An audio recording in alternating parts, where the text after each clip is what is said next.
Hello, hello, hello. Good evening, ladies and gentlemen. Thank you so much for joining us today. It's Tuesday. That means you know what time it is, lah. It's 8:30. It's time for the armchair. It's time to sit down after a long day of work on the armchair and listen to only two guys today talking about football. Very sad. Yeah, as you obviously noticed, Benny is not here. He's feeling a bit under the weather today, but we wish him a very speedy recovery. Very sure he'll be back very soon. Yeah. So, but doesn't matter. Avi is here. Hi, Avi. How are you doing? I'm good. How are you, Logan? Yeah, okay lah, bro. Can lah, Hi, can lah, can. bro. Huh? Always so not kind. Yeah, lah. I mean, yeah, yeah. Uh, We'll get into it later, lah. We'll get into it later. okay. Yeah, when we start talking about the Manchester derby, then we'll talk about it later. Okay. All right. Before I forget, happy International Women's Day. Very, very big day. We were actually hoping to get some guests to talk about women's football today. It didn't happen, but never mind. Hopefully, we'll do it soon. All right. Before we head to the rest of our show, I just want to remind everyone once again to follow us on Twitter, on FB, on IG, YouTube. Anywhere you can follow us, please follow us, lah.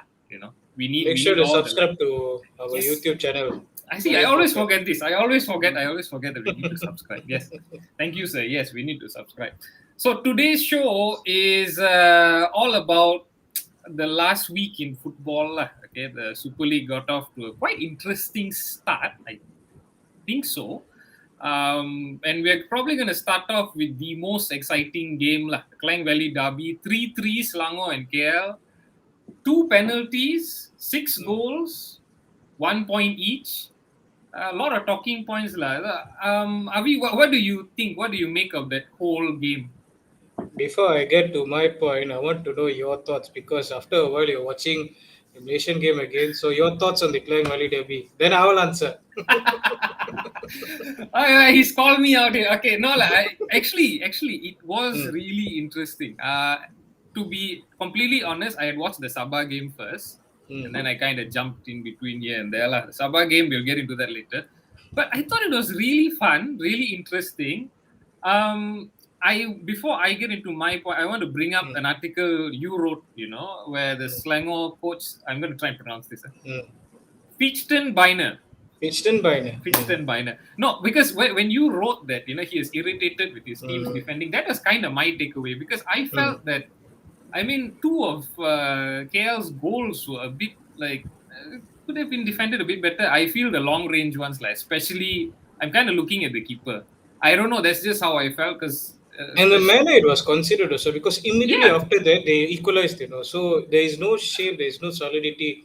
So when Coach Fixton Biner said that he was not happy with the team not defending as a team, not just the defense, but everyone on the field, because now we have, modern football requires players who are strikers to defend from the front. Once then, it goes back and so on. So everyone has to do their part. So he's not happy that these players didn't give their all when it comes to defending off the ball. So I wasn't surprised with his remarks. Knowing Coach Michael, he demands a lot from his players. He understands their dynamics. But after that game, if I was the coach, obviously my first takeaway would be, why were we so defensively weak? And sorry, G? But do you think that's just I don't know, because the first game of the season, you're not really gelled yet, That's one thing, yes, because Yazan and Shahrul Nazim, they were playing their first competitive match together, and Yazan is coming to Super League for the first time. He's always played in Jordan and Middle East nations. So that was, I think, a pretty good start for him to know that the Malaysian League is not easy at all. But at the same time, the reason why I feel the game went out that way is because, number one, the pitch was wet. So you can't really impose yourself. So it became like a helter-skelter kind of thing. Both sides, we didn't see any shape, didn't see any kind of solidity. But for the neutrals, it was a brilliant game. Imagine 6 goals. Yeah. So, and I saw Steven from the Bola Bola show. He was there watching the game. I tell you, he's really lucky. For me, right? Okay.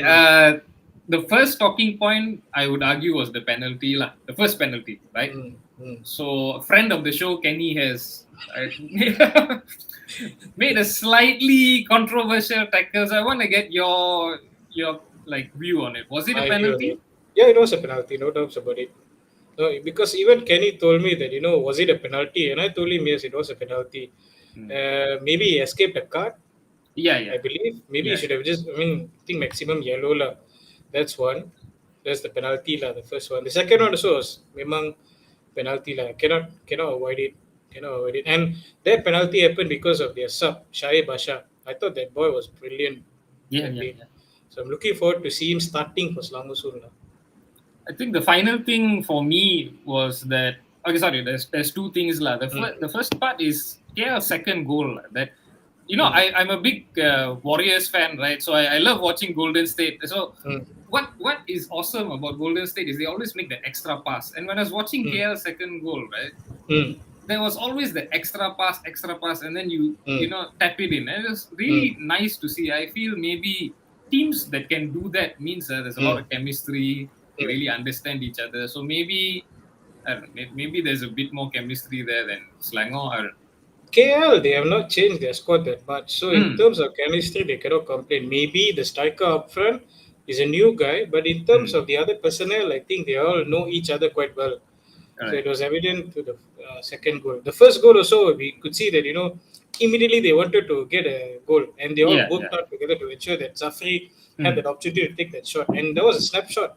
Yeah, yeah, yeah. He just did it out of instinct, and even the third goal also, Ryan Lambert, you could see that they were eager to get the win, and the Mm. way he started orchestrating in midfield, I thought Lambert was brilliant in that game. La. It's just unlucky that Kuala Lumpur didn't get the full points and so on. And Mm. I thought Gigi Sendingo was a bit unlucky. La. I mean, I felt like the two falls he got, the two yellows that he got, Mm. were a bit harsh on him. La. Yeah, I mean, maybe especially first game, maybe everyone wants to kind of get out with the bang. So maybe the refs also felt the The same. ref also, yeah, again, I mean, the first week, so many decisions, so many contentious decisions. Yeah, yeah, yeah. So I mean, okay. So I Hmm. think that's kind of wraps up that first game. The next game we're going to talk about is, of course, the champions lah.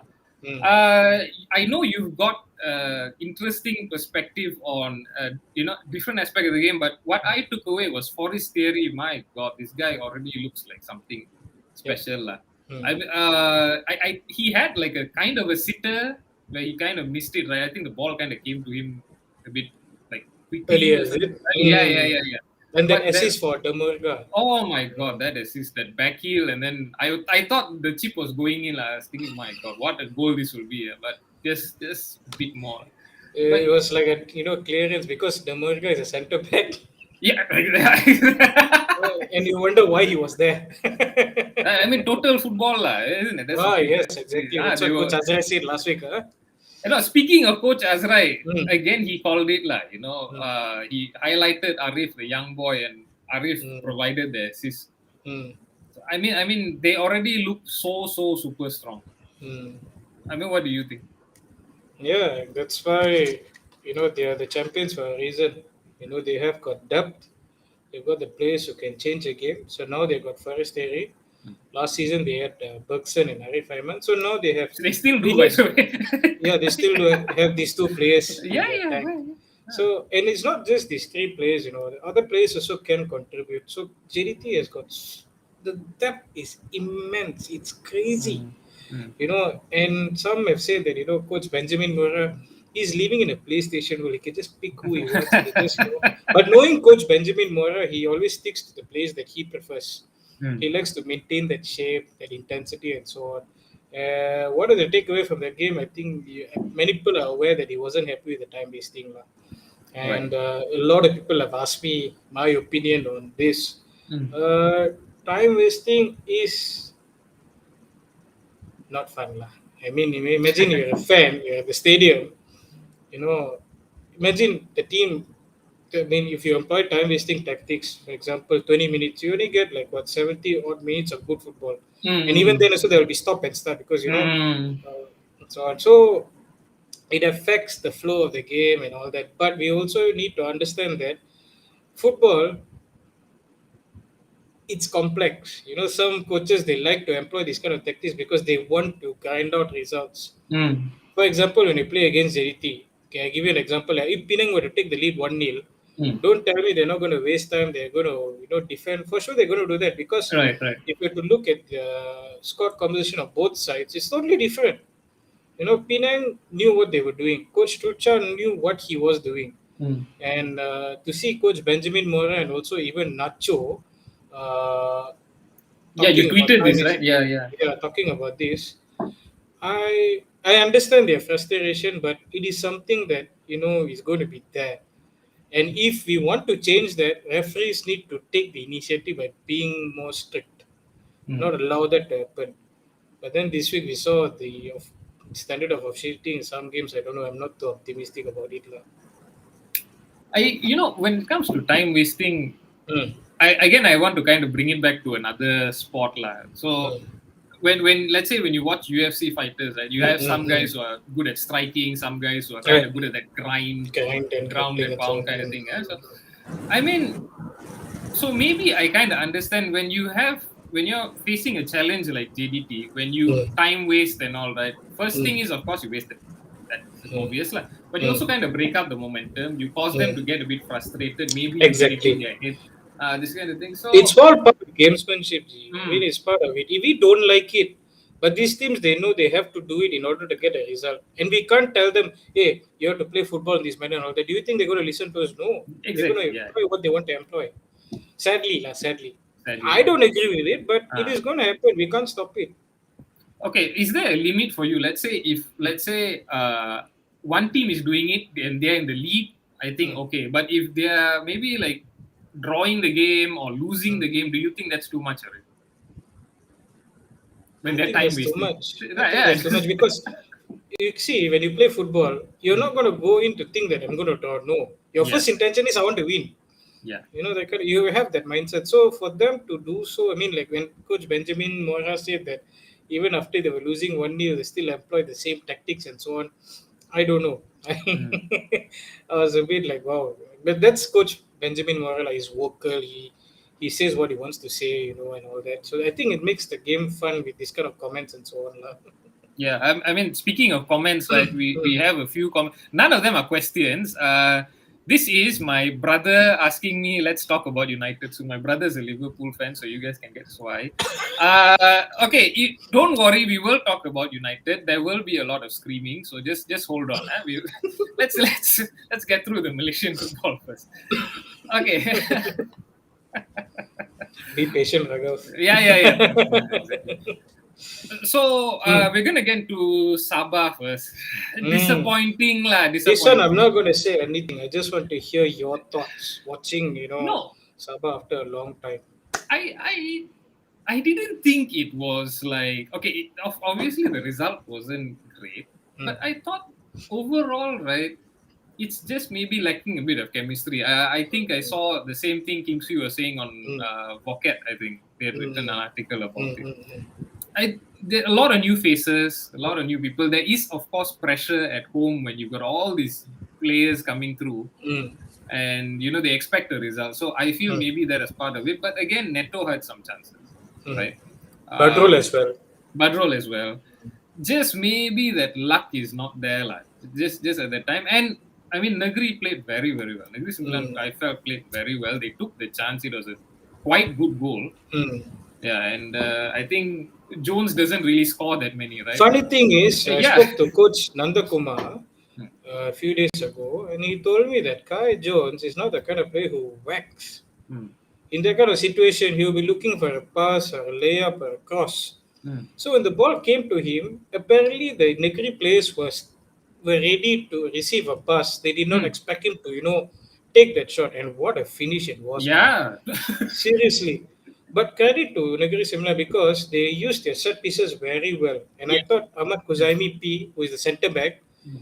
he did very well with the set pieces. Hmm. So I was very impressed with the tactics that they employed. Matthias always was a little quiet, but Coach Steven knew what he needed to do. So when he got that goal, immediately that's it. I'm going to win that game with that one goal. Sabah did, attack and so on, but just they weren't clinical enough. And I felt pity for Neto because I thought Neto Yeah. did well. The penalty miss would have balked him, if you ask me. Oh, yeah, yeah. Yeah. That's big. That's And I big. actually spoke to Neto today. Hmm. Hmm. I wrote a preview for the game tomorrow, and he told me that this kind of things happen. He's not going to live on with it. He's going to Hmm. move on. And he said, in within the bad results, you'll find the good things, and within the good results, you'll find the bad things. So for him, it was a learning curve. He knew what Sabah wanted. He knew, how the team played and so on. And he believes that Kim Shi has what it takes to bring this team forward. So I was very impressed with with the way he bounced back. Because normally when they miss a penalty, the chances and so on, they don't want to speak to Hmm. the press. But he Yeah. was brave enough to speak.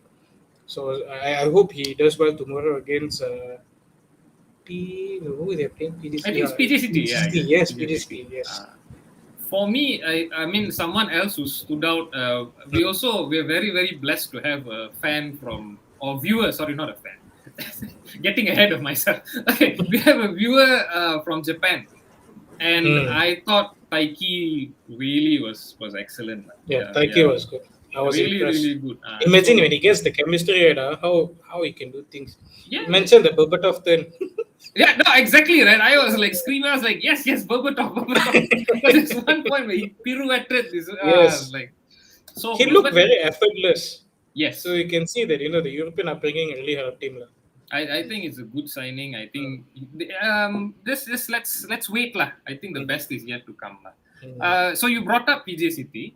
Of Mm. course, they won against Malacca. Mm. For me, I watched the game. I felt it was like if there is a game that encapsulates the idea of you have to take your chances, this was the game lah. Mm. Because PJ's goal happened like straight from a counter, right? Malacca should Yes, have scored. should have scored that. Yep. Yeah, I think it's Fadil, right? Should have scored that kind of. Ifadayo had broken through the right flank, very good ball, and I thought that was it, lah, sure in. And then just from that fantastic cushion header from Darren Lock and Kumaran, fantastic name by the way. Love his name. I love his name. I mean, yeah. So Kumaran, I think scored arguably the goal of the weekend. Yep. To me, it's goal of the week, goal of the first match week. No doubts Yeah, about yeah, it. yeah, yeah. I mean, And the thinking behind it, I liked it. When I spoke to him, hmm, he told me that when uh, Darren gave that looping header, usually when you're a winger, you want to take on defenders. But no, at hmm, that point of time, when the ball was coming down, he saw one defender at the back, another in front. So right. if he were to hold the ball, get his first touch right, he would have a two versus one. I mean, one versus two situation. Yeah. So at that point of time, he told himself to just take the volley. Hmm. If it goes in, it goes in. And he has done it in training several times. It seems he loves taking volleys. Oh, So I mean, the technique that he did it was, I thought, brilliant. Lah. And Kumaran, to me, is one of the best wingers in the country at the moment. Lah. It's a pity that he's not been in the national team since last year. Hopefully, it happens this year. yeah, yeah. I think we're heading into the international break Yeah. after this, right? So Mm. maybe lah. We hope so lah for his sake. Another play that impressed me was Guru Sami. Mm, mm, mm. Guru Sami and Rafi Nagogani. Rafi Nagogani was aggressive, but he did his job very good. He did his job well. The way he mopped up the clearances, the way he intercepted, the way he communicated with the other defenders. I thought that was brilliant. And Guru Sami, Mm. I was watching the game at the stadium. Lah. The passes that he made, they were brilliant. Mm. They opened up a lot of opportunities. You need a midfielder that can do that regularly, and Guru Sami does that. The only thing about him is the injuries has kind of hampered his progress in Mm. football. But he's 33 now. He's enjoying his game. He's doing very well, and I hope it continues because PG City need him badly. Need him to perform. Mm. Mm. Do you think it is a really? I kind of felt it was very open, lah, very back and forth. Was it as open as I saw? Do you think? Like, I don't think so. It was open. I thought PG mm. City dominated the match. I Okay, felt okay. Malacca were a bit hesitant and so on. They had And their chances too. I was looking forward to the four up front performing very well. They Yeah, yeah. tried, but I think chemistry is still lacking. One player that was really impressed was Emmanuel Uti. I thought Mm. he was, technically sound. He made the right runs, and if he gets his chemistry right with Ifadayo, I think will be Malacca could be the team to watch this season. Lah. It's just that Mm. their midfield really needs a lot of work. Mm. The guy you mentioned, Fadil, Mm. he missed the chance. he was, a, to me, he was, I think, overawed by the whole atmosphere. The equation, yeah, Yeah, yeah. yeah. So maybe if you give him more match time, he will improve. But I think the one thing that Malacca needs to fix right now is their midfield. Mm, It's kind of hollow in the middle. You need someone in the middle to dictate things and so on. Last season they had many odd. This season, no one. mm. Fadil is asked to do both, but can he do so? He's more of a squad player than a first team player. Sure, yeah. So a lot of things need. The coach needs to do a lot of things lah to further enhance the team. Okay. So what I mean, I could not catch the Kedah match versus Sarawak. So, any short thoughts before we move on to the next segment? I thought Sarawak United were brilliant. It's just that they couldn't get none more their shooting boots that night. But in terms of commitment, the way they played, because Coach Ella left to join the national team and Satya just took over like 2 days before the game, Mm, and yet they were still able to perform very well. They stuck to Ella's principles, which I thought was really good. As for Kedah, I'm looking forward to Ronald Nga. mm, If they can provide lots of ammunition for him, I think he could be one of the top scorers in the league. mm. So that's Kedah lah. But I think Kedah, they're still finding time. They're still looking to gel. They haven't gelled very well yet. So I think give them 2 to 3 games, then we might see different Kedah side. Okay. So we've kind of gone through most of all the fixtures, I think, Mm, in mm. detail.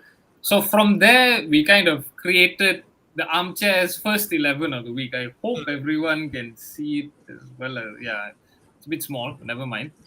So for the full picture, you can check out our Twitter. Overall, everyone was quite okay with it, except one. There was one one kind of selection that got a lot of feedback. So it's Safwan. So Avi, tell us why you chose Selangor man in the middle. Okay, Zafri, I was considering him for 2 positions. We were Mm, considering him for 2 positions. One was the left wing position and one was central midfield. mm, But Kumaran did well on that night. He was the match winner, so I have to give it to him. mm. Why Safwan? See, if I were to put Zafri in that lineup, we would be an attack minded side. There would be no No, one, no, this is muscling the your back first line. 11. You can't be. You're not going to face anyone. Oh, wait, let me explain. So Safwan, why I selected Safwan is because when the team were losing 2-3, he rarely decided to make a comeback. He was Okay. solid in middle, and because the two wingbacks were bombing forward all the time, he was like the cover for Mm, Yazan and Sharon Azim. So he did that job pretty well. It's just that the first half they were a bit long line, but second half, I could see that he wanted to ensure that Selangor got some kind of result out of that game. So that is why he's there. And I think he deserves to be there. Lah. I mean, I would love to have Zafri there, but maybe who knows the weeks to come we will see him there. Lah. But Zafri played very well, no doubts about it. okay. Okay. Mm, So we have a question about, speaking of selections, about Malacca's selection against PJ. This comes from Alif Elmi. mm. So, especially in the midfield, what do you think of their selection? You just brought up the hollow. The thing is not about selection; Mm, it's the players that they have right now. mm, See, you need a leader in the middle, and I don't think so. Malacca has that yet, mm, unless one of the young players turns up and say, "You know what, I want to take that role." But even then, you have to give them a number of games for them to get comfortable mm, in that role. So, like the day Fadil was taken off, in the first half itself, towards the end of the first half, coach decided to take him off, put another player there. I think it right. was Fakrullah actually in the middle. Mm, So you can sense that the coach now realizes he needs to do something with the midfield, mm, because if he does not do anything in the midfield, the front four is pointless. right.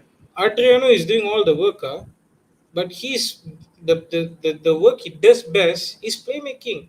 But on that night, he was coming deep to get the ball and so on. So for him, he does not have the freedom of making those runs forward, making those penetrative passes and so on. So he was kind of struggling in that sense because he had to do the job that Fadil had to do. Mm, So I think that is something that Malacca has to work on. And facing Penang, it's going to be not going to be easy. Not going to be easy because Penang works really hard. So it'd be interesting to see in another 5 minutes how they play. La. Oh yeah. That's a good point. Mm. Yeah. If you're not watching the match, just stay with us, lah. Why not?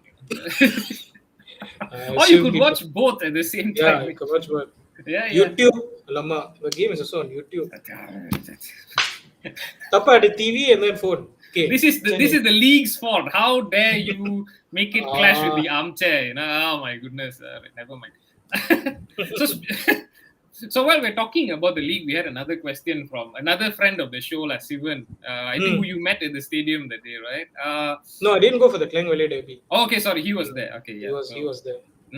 So what he's referring to is the rumors that apparently there's only going to be one giant merged monster league next year, right?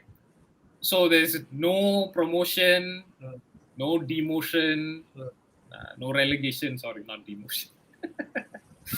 So, anyways, no promotion, demotion, emotion, lah. So Mm. he's asking, what Mm. what do you think about the new league format, and would it be beneficial in the long run? So I think you have some insight on this. Okay, this has been going on for quite a while since last year. Actually, there have been talks that the Premier League and the Super League could be merged. So right now, I cannot give you all concrete information, but next week, I was told that MFL might hold a media briefing on their plans for Mm. 2023. But I don't know what day it is, but they will be having a briefing on it. So yes, we could see a new league format next year. And if what Woket wrote is true, then we will be asking, follow-ups on, if, for example, the league is only one. We're obviously going to ask about the competitive levels and so on. So hopefully MFL will be able to answer that and so on. Not just that, also we have clubs. Imagine you don't have relegation, so clubs would be lackadaisical in the sense of not paying the salaries on time. Administrative part of Right. it would be affected. That's one thing that we have to look at as well. But we will see what they say. Hopefully next week, and also there will be. I was told there would be a reserve league called the Next Gen League, and in the Next Gen League, it is a league with lots of regulations in the sense that it's going to emphasize on youngsters. Mm. So that could happen as well. So we'll wait for what MFL has to say next week, lah. Just off the top of my head, that sounds a bit like the NBA, lah. Like where you have, Yes, you have right, you the have main the league. league, and then you have the G League. Yeah. But So, G League they have veterans, but this one they're going to emphasize on youngsters. So that's a and good thing. I mean, you see, the NBA's competitive, Mm, what do you call peaks and troughs and all come mm, from the draft.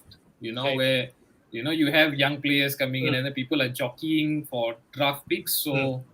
So that's why they sell off their players and trade their players. But you wonder how it's going to work in Malaysian football, Asian especially. football. Yeah, I Ah, think the briefing next week would be interesting. I would like to no. know why and how and so on. I want to see what the CEO has to say as to it. Okay. Hopefully, we'll get him on our show one of these days. Lah. Yes. Good point. So, okay, we're moving now from the bountiful talking points of the Malaysian Super League. Now we're going to something a bit more cut and dried, lah. The English Premier League. It's probably how do I put this? There's there are a few talking points, but things kind of look like we know where we're going to be, lah. We know where we're going to stand. Especially, it's going to be either Liverpool or City. Hmm. I watched the Manchester derby.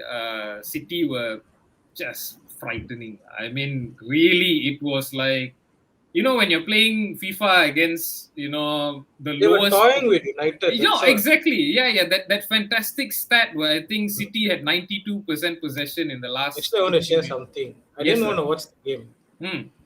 but I was seeing the feeds. I mean, I was seeing Twitter feed, Right. and people are saying that United were doing well in Okay, the I'll first get half. to this. First Yeah, half. go ahead. Yeah. First half.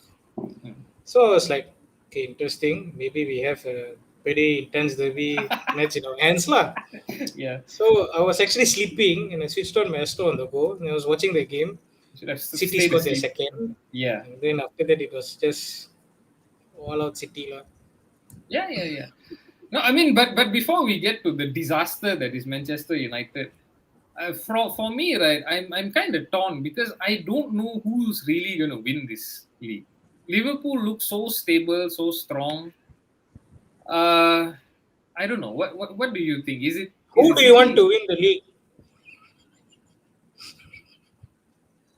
I think Gary never said something about No. I don't care about Gary No, no, Neville. I want no. to know He who will had come an out. analogy. Who do you want to burgle your house or something? Who do you want to rob your house? So you're asking me, whether How you big a want. United fan these days, huh? No, I mean, if you ask me honestly, City lah. The honest reason is because I don't know any Man City fans.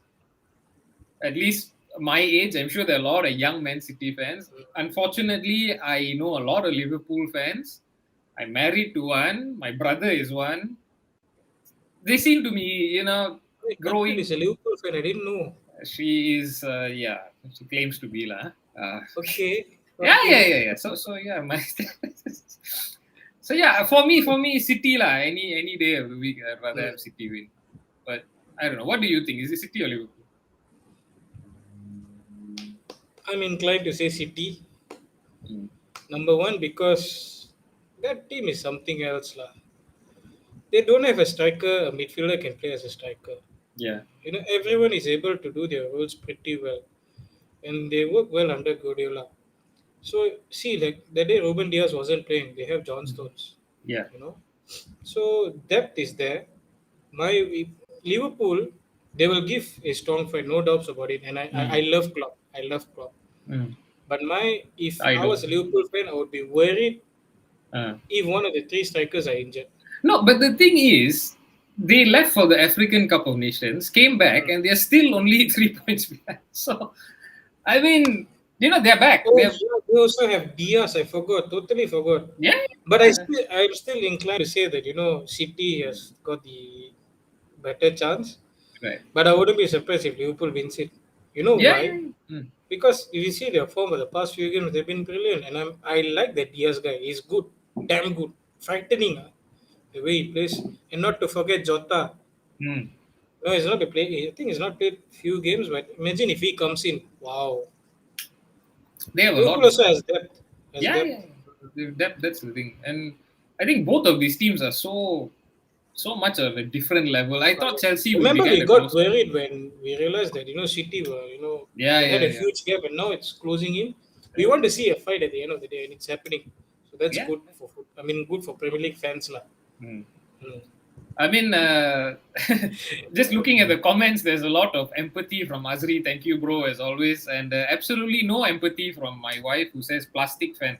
No, I didn't call anyone a plastic fan. I just said you claim to be a Liverpool fan.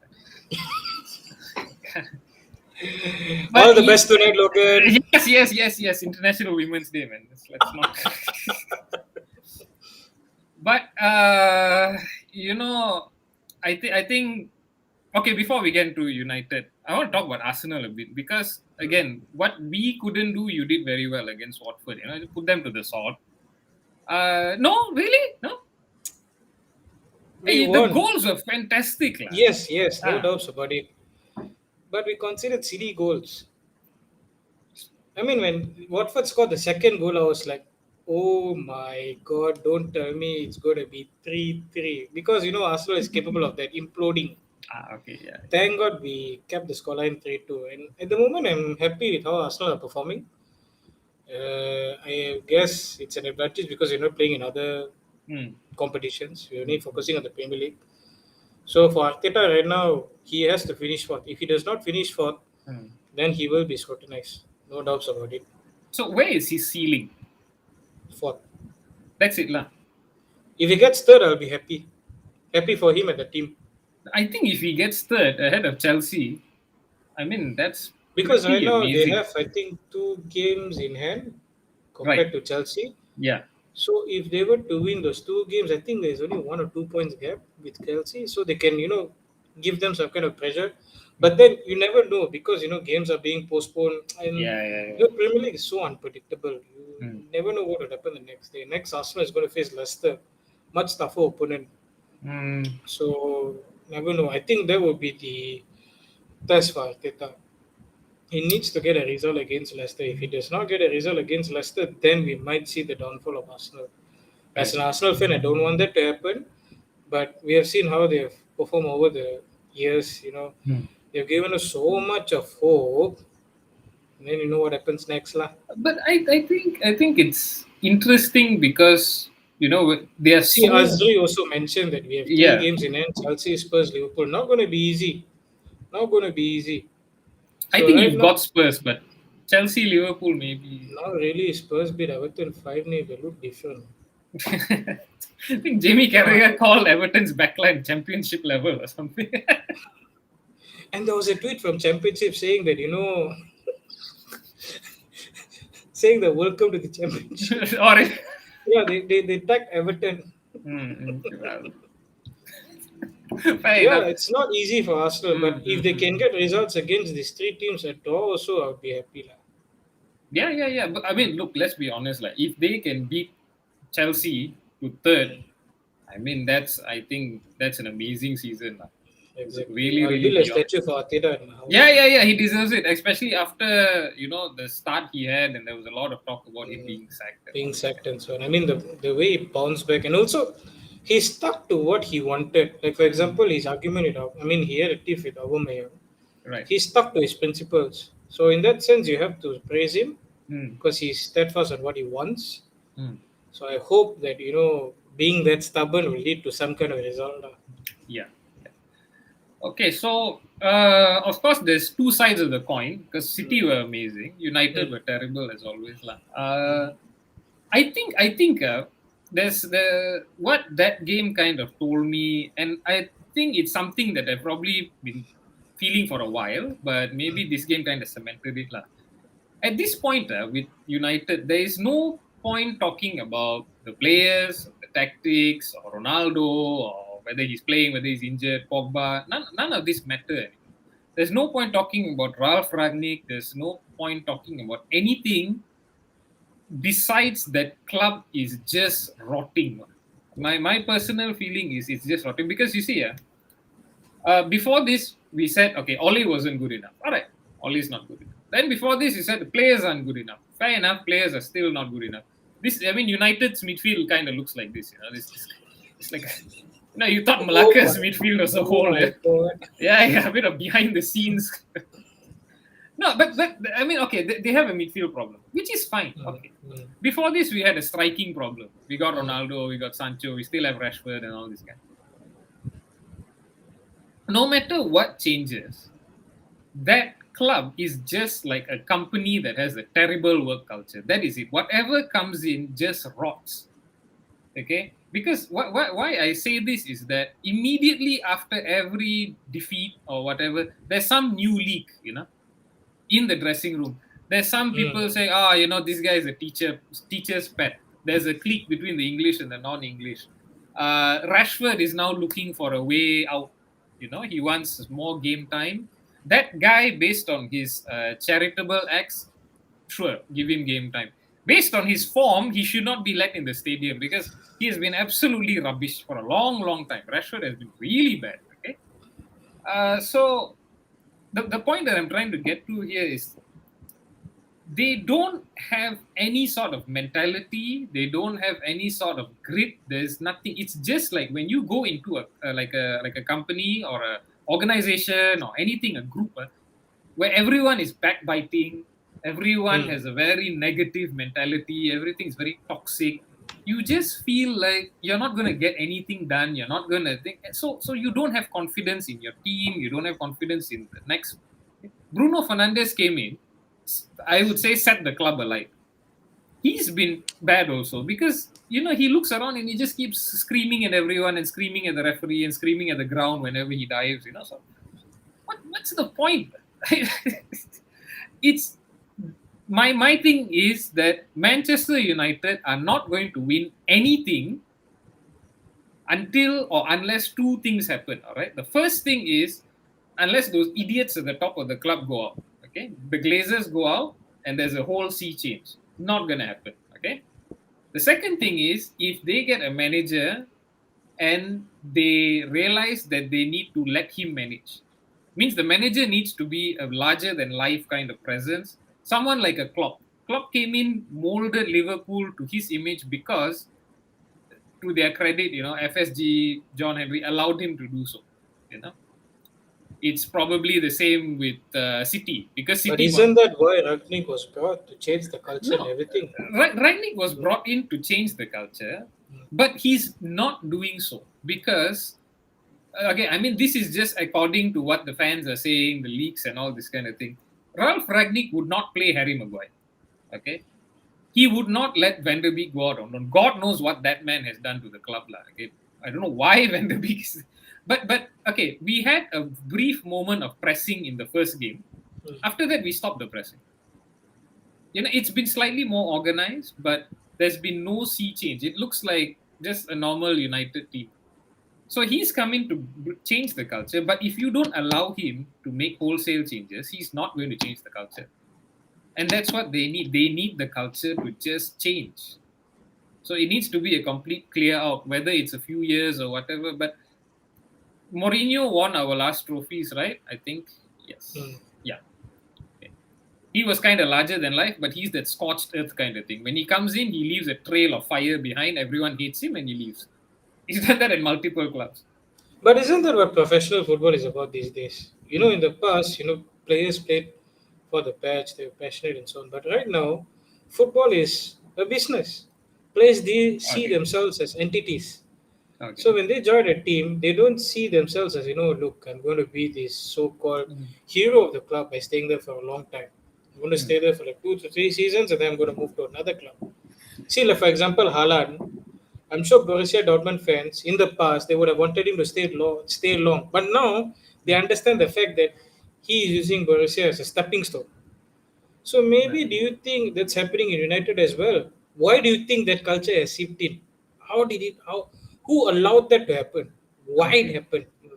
The simple answer is that for a long time, and I think still now, I mean, Azri has brought up Richard Arnold, the successor to the great Ed Woodward. But the problem is that these guys are not footballing men. Minds. They are not people who play, I mean, who are actually in football. So the club is being run by businessmen. Hmm. Ah. So their concern is okay. Every year we're gonna get that stupid Champions League money. So our aim is top four, top four, top four, top four. Okay. And then when the fans get angry, all right, we'll throw money at Sancho, whoever, whatever you want to buy, Ronaldo and all. But at the end of the day, everything is so just negative, so toxic, and it's this circle and cycle of toxicity that you're not going to get through it. Okay, when you bring up the fact that maybe nowadays players don't play for the badge, I hate to do this again, but I'm going to bring up Liverpool again. Because look at how they sacrifice for that manager. Look at how Dortmund players sacrifice for that manager. Look at how people sacrifice for Guardiola. Look at how Ancelotti can still go into a big club, still command respect. These people are there. The talent is there out there. So, I mean, I'm pretty sure if you look at places like even, I mean, Celtic, you look at Bayern, you look at all these kind of things. There's a proper culture there, and our culture eroded when the great man left. When the great man left, he was that buffer between the idiot businessman and the team. When that buffer was gone, we realized that he was holding the whole institution up. I think you guys had a bit of that with Wenger, but now with Arteta, slowly at least you're building the football lah. No, it's still being assessed in that sense because Hmm. I think after Wenger left, the yeah, like you said, the culture, we Arsenal fans, even when they finish fourth or third or second, the Hmm. thing that they hold on most daily to is the way we played football. Yeah. So when that changed after the arrival of Unai and then Arteta coming in, Hmm. we still haven't seen that yet. So right now we want to see whether we can get the results or not. And I believe that if we get to the Champions League next season, our fortunes would change. Yeah. And they should allow Arteta to run the ship, not Adu Gaspar. Oh yes, yes, yes. That's it. Yeah. Because you see, when Adu came in, he brought in players like David Luiz, Hmm. Willian. We don't need this kind of players.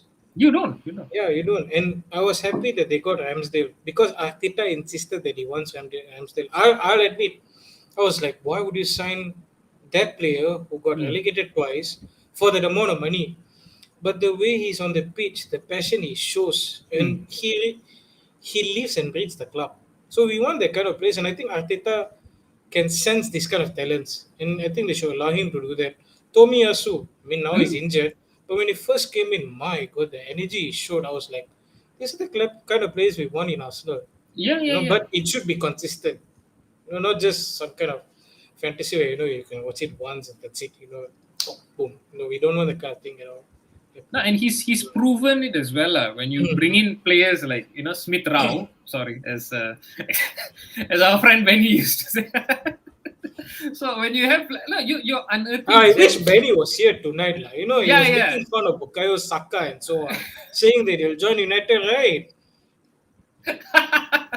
I hope he listens to this now. I know Yeah, he's sick, but he deserves this. let him recover. Let him recover. You don't need to make him sneeze or cough anymore.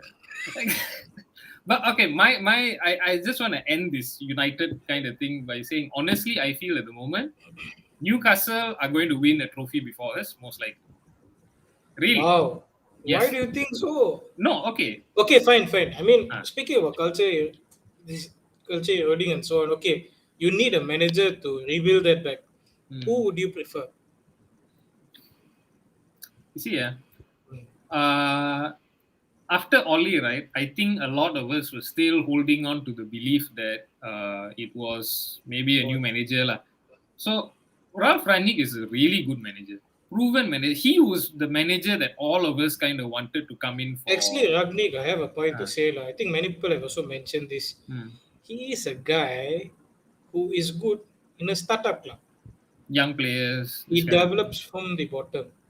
Yeah, United yeah, is yeah. a whole different gravy. No, you So are right. You are right. I mean, but even so, to kind of steady the ship, and you're talking about creating a culture and all this kind. So we all thought maybe he would be good, lah. But of course, at the same time, transfer window, we didn't see any of his players coming in. We didn't see Maguire out. That guy. I mean, if you because we do the have good thing young is, who wants players. to sign Maguire? The problem is United signed him for 80 million. Mm, They mm. overshot his price. No, So yeah, no clubs want to sign him now. exactly. No, it's a Mm, culture because why would you buy that guy for so much money? No, mm. not to say he's a terrible player. It's just he needs maybe a break. Maybe he needs a bit more coaching, something like because he does. Okay, when he's playing for England, he's fantastic.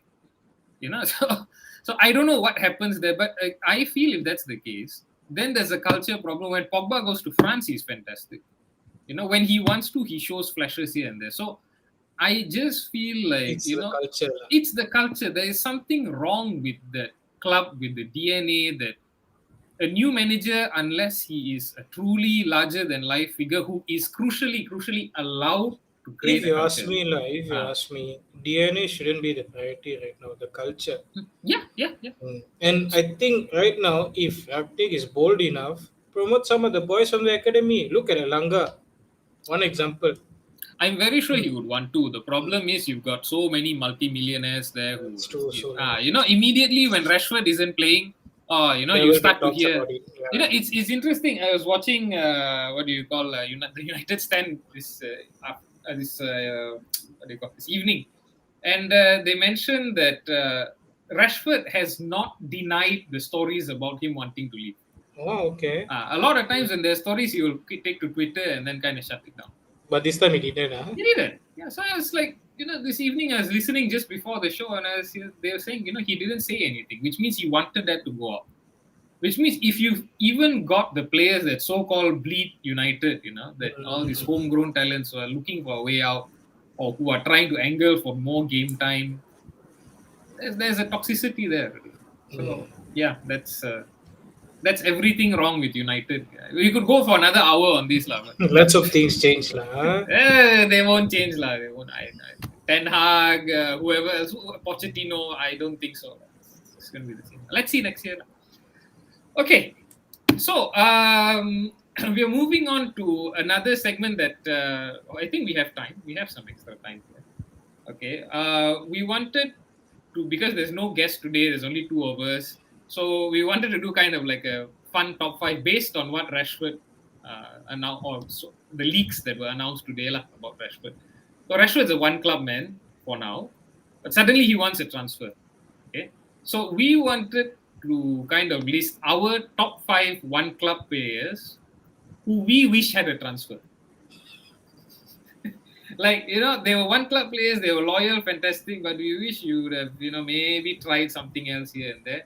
And there are a lot of players that we thought, or I thought, would have qualified. Gerrard, turns out he went to Galaxy right halfway through. Yeah, of course, Keane went to Celtic, and he was from Forest as well. Yeah. So I think Xavi and Iniesta also don't count, right? Iniesta went to Japan. Xavi went to Qatar. Right. Yeah. Al Saad. Yeah. So these legends don't count anymore. So it's a bit more challenging than you think, lah.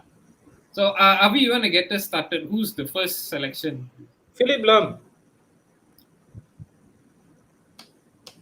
Where? One of the best fullbacks and right backs in the world, man. On his day, he was brilliant. And I felt, during that time when Arsenal needed a leader, he was the choice, lah. But I knew he wouldn't leave Bayern. But what a player. What a player. Yeah. I think that guy personified Germany. Like. He was the perfect German captain. Efficient, hard, like, just technically so proficient as well. And he did it in his own way. Yeah. He wasn't even red carded. He just played the game. When he retired also, we wondered why he retired so early. But he did it his way. And till today, I think he's one of the most, I would call him a GOAT in his position. Yeah. It's tough to think of that many people who are better than Philip Lahm. Let's see what the viewers have to say. Do they agree with me? I grew up watching Cafu. I loved Cafu. But, Lahm, he's totally different. I mean, he played left, right, no problem. He's a good leader. Already did his job, and he can take 2006 World Cup. I don't know who they played against, but he scored a really good goal. Oh, yes. Yeah. I remember that. I remember he was wearing that, shoulder patch and so on. Yeah. What a player. All right. So my pick, interestingly, is something in common. I hope he's a one club man and I didn't make a mistake. Mine is Francesco Totti. Wait, before you told me that you wouldn't pick any Italian players. No, okay. No. I said Maldini and Baresi and all these people. So have you picked Totti? Yeah? Who? Did you pick Totti? No. No. Okay, I didn't pick Totti, but you said you didn't want to pick any Italian players. I like Totti. Okay. So for me, I would want him to go to Arsenal. Why not United? No, okay. United never played that.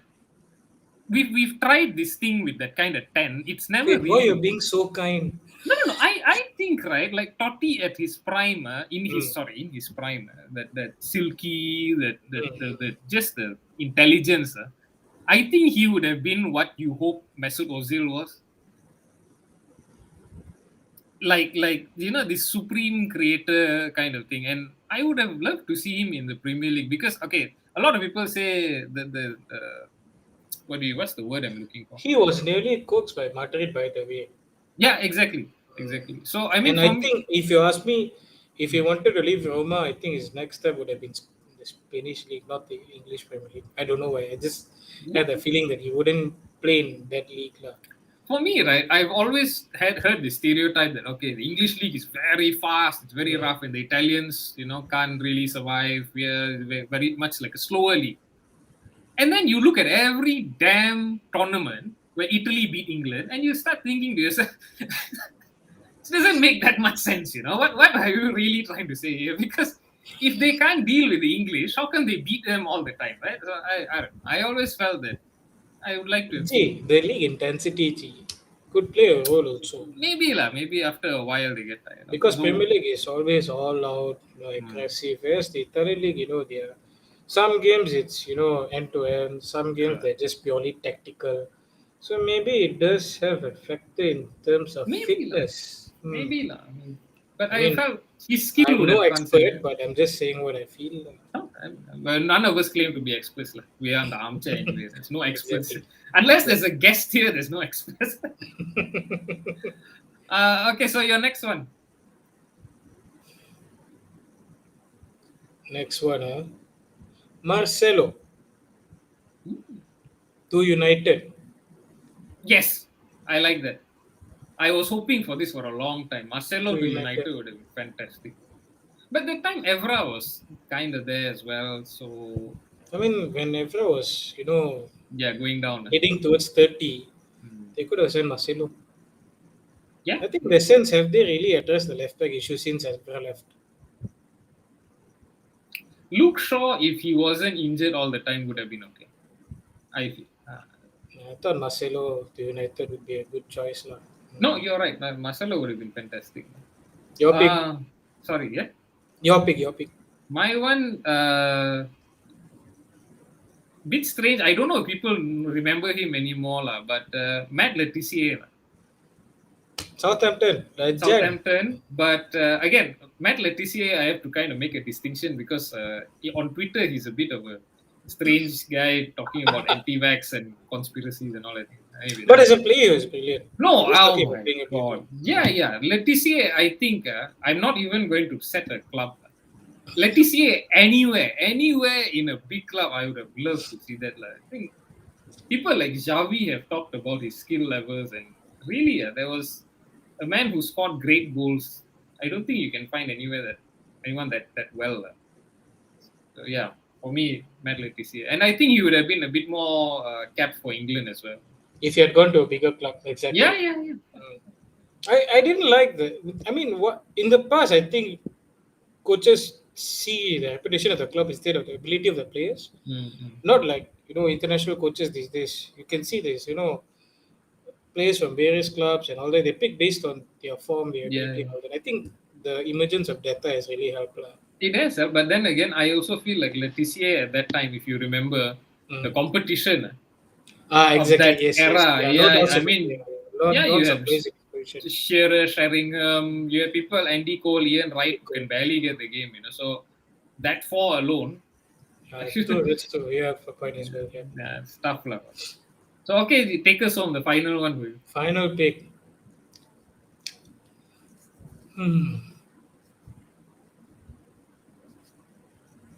Paul Scholes. No! You don't want to hear what's next, No. Paul Scholes was in the perfect club. No. I'm not accepting this. No.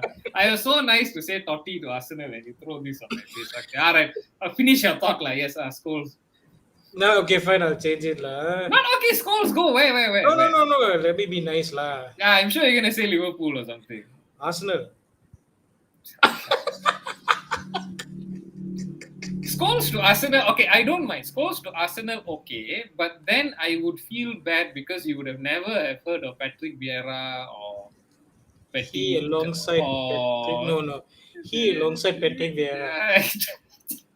Because Patrick, I knew he was going to leave. Vieira was different. I thought these two would have worked very well. You'd have annoyed the hell out of Keane. Perfect. Once you have Scholes, you don't need Vieira anymore. That one guy can do the whole midfield already. So no, Vieira will do the dirty work. Let Scholes do the Scholes is perfect at the dirty work. Have you seen some of his tackles? Yeah, that's why I got yellows and reds. I had a cheating kind of pick but my another one was Guti I wanted Guti to go somewhere else. Guti went to Besiktas. That's the problem. That's the problem. So he went to Besiktas. I was like, damn it. I know he was linked to United. When he was yes.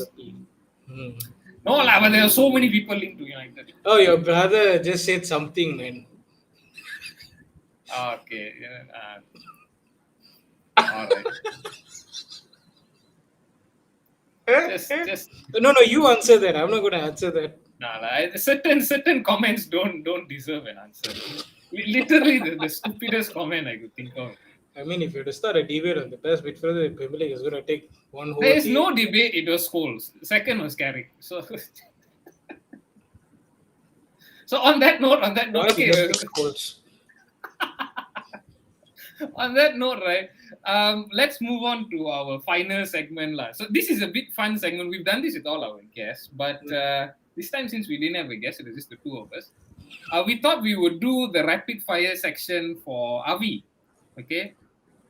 Because I mean, it's quite interesting lah. His journey and all. Now he's like I mean, how he became a sports reporter and all this Hey, kind of thing. what kind of journey is not even inspirational? It's just No, normal. no. Hey, I didn't say it. You said it's inspirational. I just said it was a journey. Damn it, I jumped the gun. But journey should be meaningful. What kind of journey I had? I mean, a journey just to the shop is a journey anyway. So okay, we're getting sidetracked. But the thing is, look, let's be honest. A lot of our viewers today watch this because of Avila and how he's built up his Twitter following and his transfer window. So we wanted to get to know him a bit more. All right. So we start with the obvious question. So tell us how you became a sports reporter. Actually, when I was in uni itself, I started writing for goal.com. But way before that, when I was in secondary school, I used to read the sports pages all the time, and I would write down the names of the players and so on. I Even my did this mom, as well. my mom would always tell this to her friends or relatives. Yeah, I think he became a journalist because of what he did when he was young. But I think the passion to write came when I was in Utah. Okay. And I was lucky enough to write for Gold.com. I mean, there were ups and downs, but it was a platform nonetheless. And then straight out of uni to the Star, right? Oh, Yes. yeah. Before graduation itself, I joined the Star. How many years already?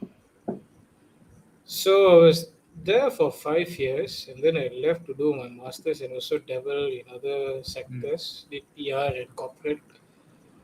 Then I rejoined the Star in 2018, and I've been there since then. So 9 years, lah. Almost coming up to By end of this year would be year 4. for 9 years now. Anyone remembers like the Jay-Z song? He came back like Jordan. It's like Michael Jordan took a retirement for 2 years to go and play baseball. Okay, sorry.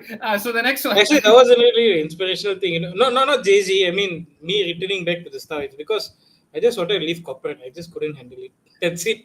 It's fine. Someone will make a Netflix special about you one day. No worries. Hey.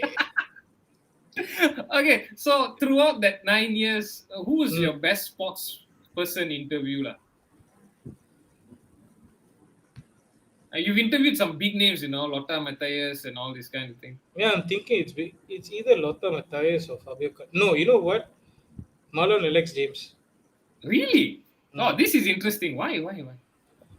Because he was open, he was frank, and I just asked him for 20 minutes. He gave me 2 hours. So we were talking about Malaysian football. At the time, he's playing for the armed forces. How the team was, coming up. He said his experiences in Qatar. I thought that was really, it was good, lah. I liked it. I thought he was, not going to say much, but he was very open. He was humble and so on. Second would be Matthias, Lotta Matthias, then Fabio Cannavaro and so on. Fabio Cannavaro is third, a passing mention, the World Cup winning captain. So not Van Persie, yeah, all right. Van Persie was good. No doubt about it. Van Was Persie was amazing. fantastic. Yeah, Was fantastic. Yeah, he is fantastic. But I'm not going to say anything else. This is fantastic. That's it. Okay, fair enough. Who was someone? I think maybe you've given a little hint, but who was someone that you interviewed that kind of broke your assumption or expectation? As in, like you expected them to be a certain way, but when you talk to them, it's completely different. Marlon. Besides Marlon, I would say, I hate to say this, Van Persie. No, seriously, you know why? Yeah. When I interviewed him, I thought he was open as well, and I liked his views, the way he sees football. Right. I thought it was amazing, and after the interview, I thought it should. I wished it was longer because I could have learned more from him. Mm-hmm.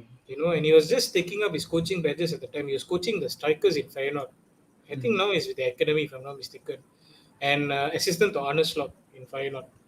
So when he was mentioning about how strikers play these days, how it has changed, how it has evolved, I thought, wow, really good insights from him. Like, sadly, it was a bit diluted when I wrote the story because of Yeah, space, yeah, space bench space. constraints and so on. Yeah, but I was very impressed with the way he spoke about the game, lah. And he told me that he was quite glad that I asked those kind of questions. So yeah, it was good. Yeah, I mean that's one of the reasons why we do this show is because we want to, you mentioned space constraints and Mm, all, so we wanted to get a bit longer answers and all that. So yeah, exactly. yeah. So now we know that. What are you prouder of? Your first byline or the fact that you have managed to build over 10,000 followers and you have like a proper. Tough, tough, tough, tough. Um, for me, it was my first byline, lah. First byline now? Because when I entered the industry, I was 21 Hmm. years old, and at that time, paper was still prominent, strong. Yeah, big.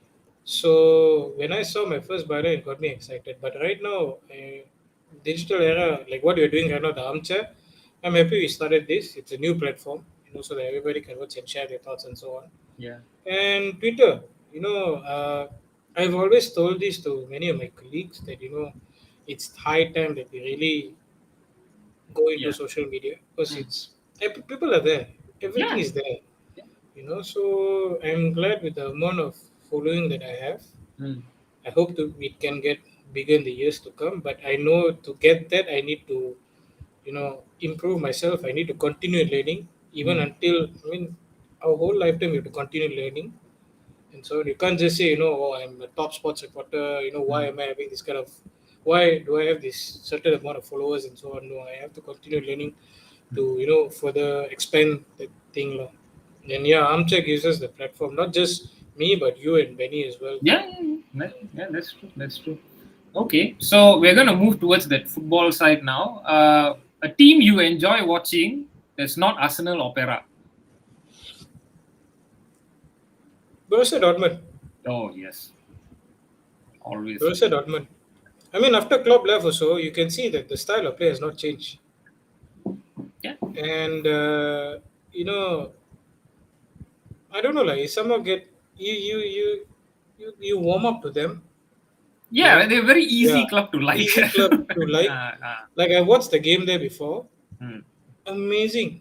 The fans, the way they played the game, the whole atmosphere, lah. I mean, you know I wouldn't say I'm a big fan of Borussia Dortmund, but I just kind of warm up to them. Yeah, Yeah, exactly, Azri. Yeah, the defense is frustrating, but yeah. when you watch them, you feel light, like you feel Yeah. happy. Yeah.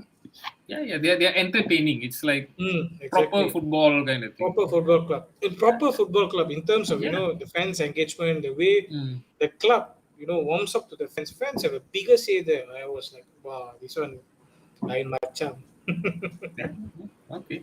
So you've mentioned the fact that you watch Dortmund live. What's your favorite fan memory? When Arsenal beat Chelsea 3-0, I was at the stadium towards the team. Ah, I lost my voice. I was with my good friend Subas at the time. It was crazy, mm, amazing mm. atmosphere. I lost my voice, and then a week. I mean, like for a week, I was sick. It was worth it. It was worth it. Mm, mm, mm. Oh, Okay. the No, best day, you one of the were you best days not of on my life. AFTV for a glimpse? We saw you. Were you on AFTV or some other TV channel? Was I? No, I No, no, remember the Astro G, Astro, Astro. Oh, Astro. Yeah, okay, yeah, okay, yeah. okay. I thought you were on AFTV. Who Sorry, told me? sorry. Subas who told me, bro. You came, but he was like, you didn't do anything. Uh, So I was, I mean, it would have been better if you're on AFTV, lah. The troops and to be DT honest, and I'm not Don a big Robbie. fan of AFTV. Really? Okay. Yeah, I'm not a big fan. Fair enough. All right. All right. Okay, so one player Arsenal should never have bought. Where do you start? Emmanuel Adebayo. Okay. Okay, is this just because of the celebration, or was he just a waste of space move No, not just because of celebration. after the? After that, the way he spoke about the club and all that, and if he truly wanted to be part of the club, he would have stayed longer. Why he left? Yeah, fair, fair. Why he left? It's because he wants money. But at the end of the day, that's how football is. A lot of African players that I've met, for them, money is kind of motivation because they want to help people back Yeah, yeah, at yeah. home. Which I understand. And Adebayo does that. Hmm. Fun fact: do you know Kuala Lumpur's defender is close friends with Adebayo? Oh, okay. Giancarlo Gallifuco. Hmm. Oh, okay, that's interesting. Maybe we could get both of them on the show. No, just Gigi, not Okay, just Adebayo. all right. I can know other. All right, fair enough. Okay, okay. So turn that around now. One player Arsenal should never have sold. Cesc. So not Henry, not Vieira. I mean, Henry- Vieira to Juventus was weird for me. No, we kind of knew it was going to happen. Okay, all right. But Cesc, yeah, it was quite sad, lah. But Because wasn't he was Cesc part of. more inevitable because he was from that area? It was Barcelona. inevitable, but I saw him as Yeah. part of that, rebuilding phase. Okay. And then after that, we went to. We focused on Van Persie, and then he left for United. I thought if Fabregas didn't leave, I think things would have been. We wouldn't be at this state right now. Van Persie, sorry lah. Until today lah, I will never forgive him for that move. Seriously. I wrote The that question little kid in hoping him, that it you would. seems. I was hoping that you would say Van Little kid, Persie. it seems. Huh? No, I wrote Cesc. that question hoping that you would say Van Persie. Cesc.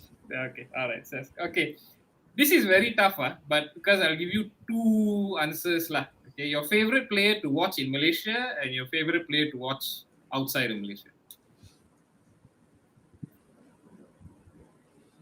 In the past, there was this player called Afizi Faisal Nomad. I love watching him play. They called him Zawi, and he was called Zawi for a reason. Lah. And right now, it's Arif Ahmed Hanapi. Yeah, yeah. I tell you, that boy is something else. Lah. There's something a bit special. It's like I don't want to compare him to that level, but when you watched Mbappe the first time, you just thought there was something a bit. There's something a bit different about this one.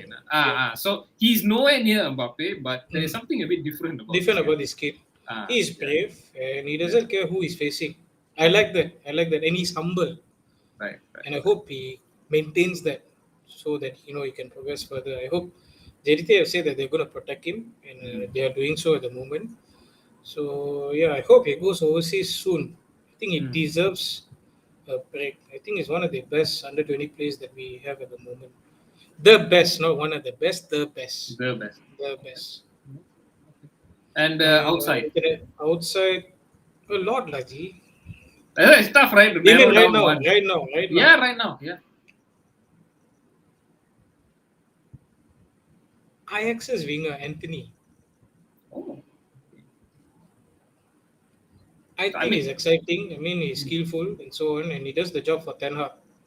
So it was between Mbappe and Anthony, but I've been watching Ajax games lately. That kid is something else. The ball loves his feet. Yeah, he's that kind of a player. So Anthony for me, lah. Okay. All right. So the final question, and actually the final question of the show before we wrap up, your dream guest for the armchair. Let's manifest it. Let's do, like the secret. Let's manifest it into reality. Dennis Bergkamp. Okay, I said dream, so I deserve it. All right, Dennis Bergkamp. Okay, there's no way. Hey, one can dream, huh? Okay, hey, why not? Okay, why not? Okay, fine. To be realistic, lah. Let's keep it in Malaysia. Keeping it in Malaysia. Who would be interesting? Would be challenging.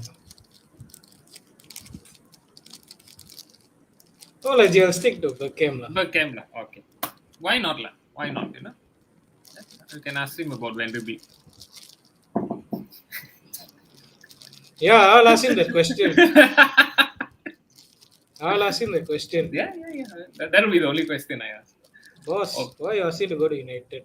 yeah, isn't it right? That's it. Good question. Okay, so it's already 9:45, guys. Whoever is still watching, we really thank you so much for joining us today. Of course, next week, hopefully, there'll be a few more people on the armchair. Benny, get Hopefully, well we'll get a soon. guest next week, lah. That's Yeah, the plan. We hope to But get a guest next week. And even also if, next week, hmm, there could be a national collab. So we might focus on that. And yes, Benny will be back. We miss Benny him. will be back, and let's not forget that very interesting. Not, we can't even call it a rumor, lah. It's a proposal. It's a concept to have the league, kind of Yeah, condensed into one. That we're condensed into definitely one going to episode. go into that, lah. Mm. Okay, so yeah, thanks a lot. Good night. Once Good night. again, happy International Women's Day. Take care, everyone. Bye bye.